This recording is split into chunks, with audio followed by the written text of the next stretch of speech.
धम्मपद गाथा क्रमांक 76।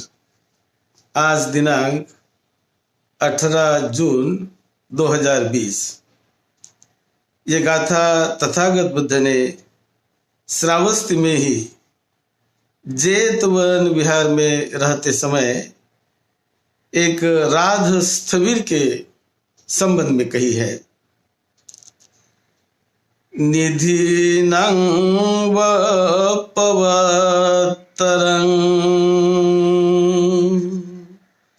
यं पश्ये वज्रदस्सिनं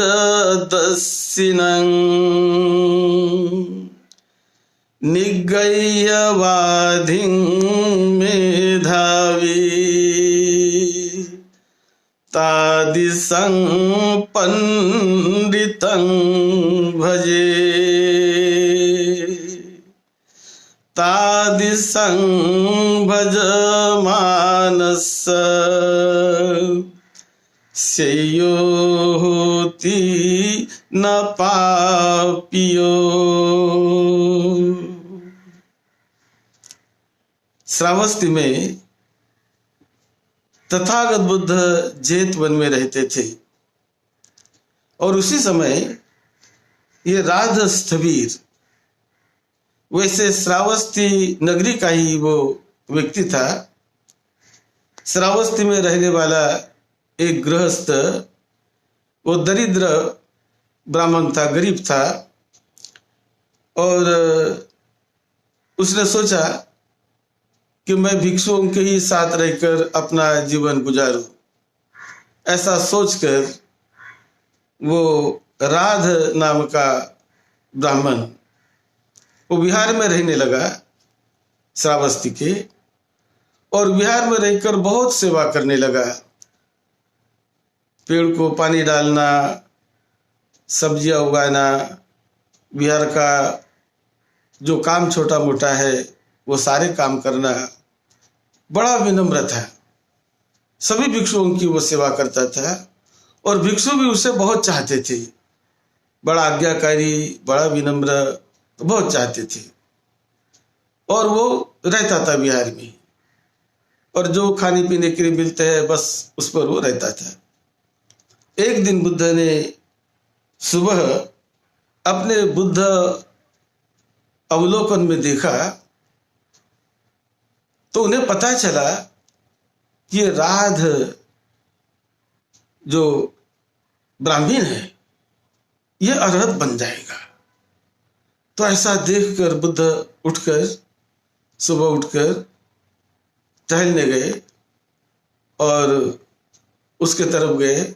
उनको पूछा कि क्यों भाई, क्या करते हो? नहीं बनते, मैं तो यहाँ पर सेवा का काम करता हूँ। और वो दुर्बल भी हो गया था, तो सेवा का काम करता हूँ, क्या मिलता है उससे? बस मुझे क्या, आहार मात्र मिलता है, मैं काम करता हूँ, उसमें मैं प्रसन्न हूँ।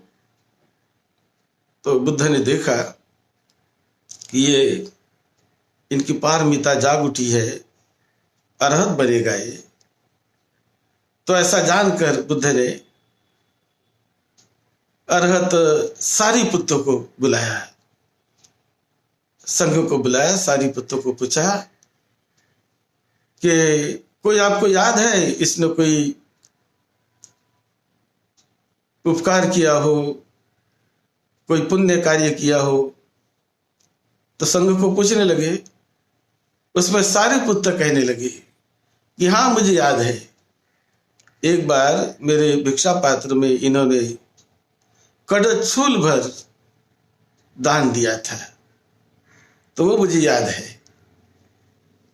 तो बुद्ध कहते हैं कि इस पर उपकार करना चाहिए न, इस पर, इसको दुख से मुक्त करो। तो सारिपुत्त ने कहा हाँ, मैं जरूर इनको प्रबोधित करूंगा।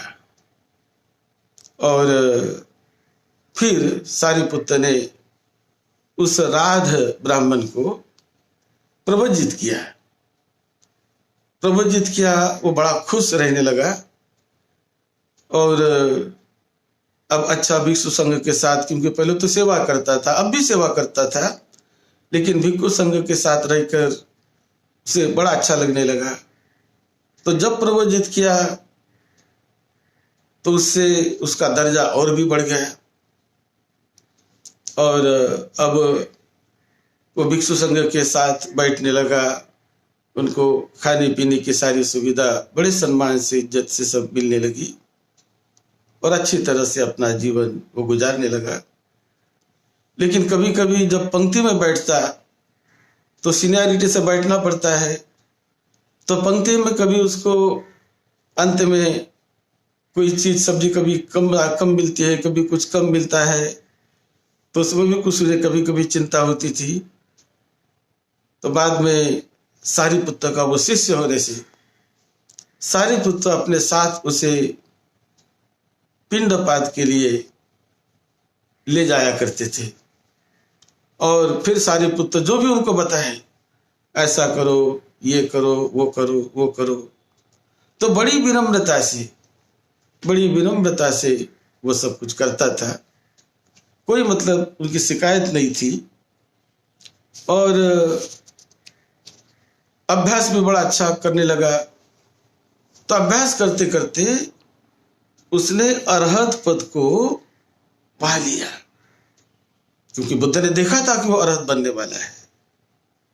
तो जो अरहत बड़ी ऊंची अवस्था है, उसका उसने साक्षात्कार किया, पा लिया।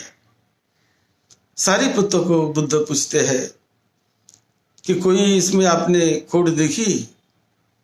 नहीं बनते, ये तो बहुत विनम्र है। कभी कोई थोड़ा गुस्से से भी इनको किसी ने कुछ बोला, कहा, कोई इसका दोष दिखाया, तो विनम्रता से वो स्वीकार कर लेता है, कभी नाराज नहीं होता है। और इसका जो ये स्वभाव, बहुत ही अच्छा स्वभाव सबको प्रिय है, और इसीलिए आज ये एक गृहस्थ में तो बड़ा दरिद्र था, गरीब था, लेकिन आज यहाँ रहकर ये अरहत बन गया है, और इसकी विनम्रता के कारण, सेवा के कारण इसको इसका फल मिला है। तो ऐसी चर्चा भिक्षु संघ में चलती रही थी। तब बुद्ध ने कहा कि जो अपने शिष्य को उनके दोष दिखाता है, तो दोष दिखाने के बाद कुछ शिष्य वो नाराज होते हैं, कभी क्रोधित होते हैं, तो अच्छा नहीं है। दोष दिखाने वाले को तो ऐसा समझना चाहिए कि मेरा कोई दोष दिखा रहा हो। दोष दिखाने वाला आदमी सुधारने के लिए दोष दिखाता है। दोष दिखाने वाले को ऐसा समझना चाहिए कि जैसा मुझे वो धन संपदा दिखा रहा हो, मुझे धन द्रव्य दिखा रहा हो, और कहता रहा हो कि यह द्रव्य है, धन है, उठा लो। तो इस प्रकार जो कोई हमारा मित्र, हमारा कल्याण मित्र, हमारे गुरु यदि हमारा दोष दिखाए, तो उसमें इतना प्रसन्न होना चाहिए कि उन्होंने तो मुझे सुधारने के लिए मुझे धन दिखाया है, संपत्ति दिखाई है, कि जो संपत्ति मेरे ही काम आने वाली है, ऐसा सोचना चाहिए। तो दोष दिखाना ये बहुत अच्छा है। यदि कोई गलत ही करता है, कोई गलत रास्ते पर जाता है, तो मैत्री भाव से उसको दोष दिखाकर उसे सुधारने का प्रयास करना चाहिए।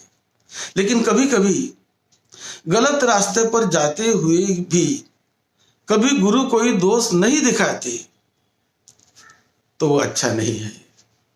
उसको तो बुद्ध शासन में ऐसा कहते हैं कि यानी दोष होने के बावजूद भी यदि दोष नहीं दिखाता, तो वो कूड़े को ढोए ले जा रहा है, कूड़े कचरे को ढोए ले जा रहा है, ऐसा बुद्ध शासन में माना जाता है।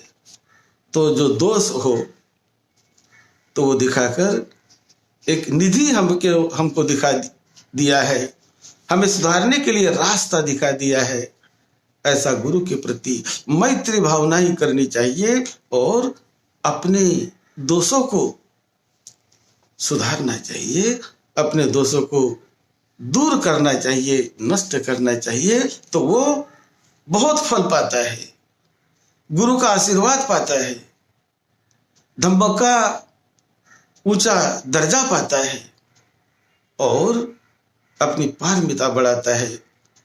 वो उनको सुधारना ये उनके ही हित के लिए होता है।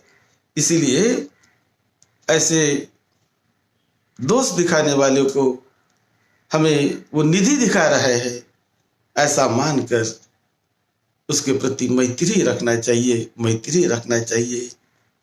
ऐसे संबंध में ये गाथा बुद्ध ने राधस्थवीर के संबंध में कही। वो अरहत बन गए, उद्धार हो गया उनके जीवन का। तो ये गाथा उसके संबंध में कही, निधि नंग व पवत तरंग यंग पश्य वज्र दस्सिन। जो वज्र को दोष को दिखाते हैं वो निधि दिखा रहे मुझे, संपत्ति दिखा रहे हैं मुझे, ऐसा मानना चाहिए।